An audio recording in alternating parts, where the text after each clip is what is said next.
Graham stains एक साधारण इंसान थे, लेकिन उनकी जिंदगी बहुत खास थी। ग्राहम स्टेन्स का जन्म 1941 में हुआ। उनका जन्म ऑस्ट्रेलिया के एक शांत इलाके पामवुड्स में हुआ था। बचपन में एक छोटी सी बात ने उनकी जिंदगी बदल दी। उनका एक पत्र मित्र था। वह भारत से था। उसका नाम संतनु सतपथी था। दोनों का जन्मदिन एक ही दिन था। दोनों एक दूसरे को चिट्ठियां लिखते थे। इन चिट्ठियों से ग्राहम को भारत के बारे में जानने की इच्छा हुई। यही इच्छा धीरे धीरे उनका जीवन उद्देश्य बन गई।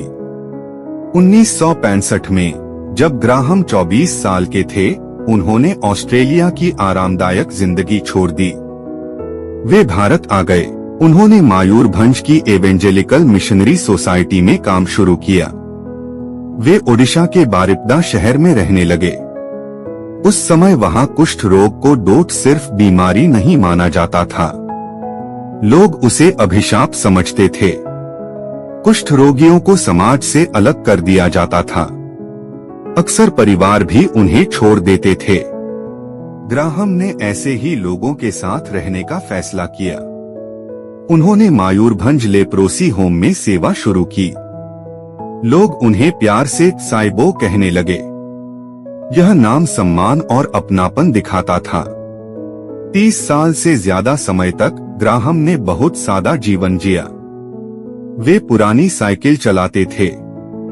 सिर पर हमेशा एक बड़ी टोपी पहनते थे। उन्होंने उड़िया भाषा सीखी। उन्होंने संथाली भाषा भी सीखी।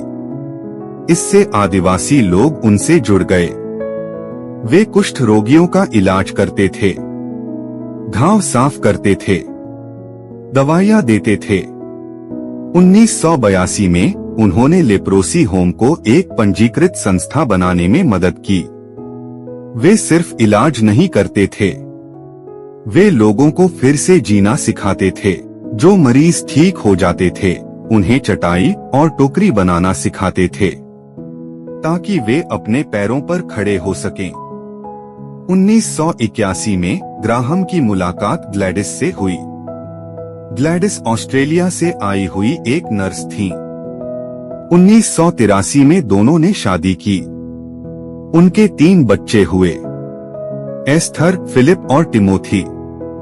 जनवरी 1999 में ग्राहम एक दूर के गांव मनोहरपुर गए। वहां हर साल एक जंगल कैंप होता था। यह स्थानीय ईसाइयों की सभा थी। इस यात्रा में उनके 2 बेटे साथ थे। फिलिप 10 साल का था। टिमोथी सिर्फ 6 साल का था। रात बहुत ठंडी थी, इसलिए तीनों गाड़ी के अंदर सो गए। आधी रात के बाद एक भीड़ वहां आ गई। इस भीड़ का नेतृत्व दारा सिंह कर रहा था। उन्होंने ग्राहम पर जबरन धर्म परिवर्तन का आरोप लगाया। भीड़ ने गाड़ी के दरवाजे बंद कर दिए, पेट्रोल डाला और गाड़ी में आग लगा दी। लोगों ने देखा कि तीनों को बाहर निकलने नहीं दिया गया। गाड़ी जलती रही। ग्राहम और उनके दोनों छोटे बेटे अंदर ही जलकर मर गए। यह खबर पूरी दुनिया में फैल गई। हर कोई सदमे में था। लेकिन सबसे बड़ी बात उसके बाद हुई। ग्राहम की पत्नी ग्लैडिस ने बयान दिया। उन्होंने कहा कि वे नाराज नहीं हैं। उन्होंने कहा कि उनके मन में नफरत नहीं है। उन्होंने कहा कि वे माफ करती हैं।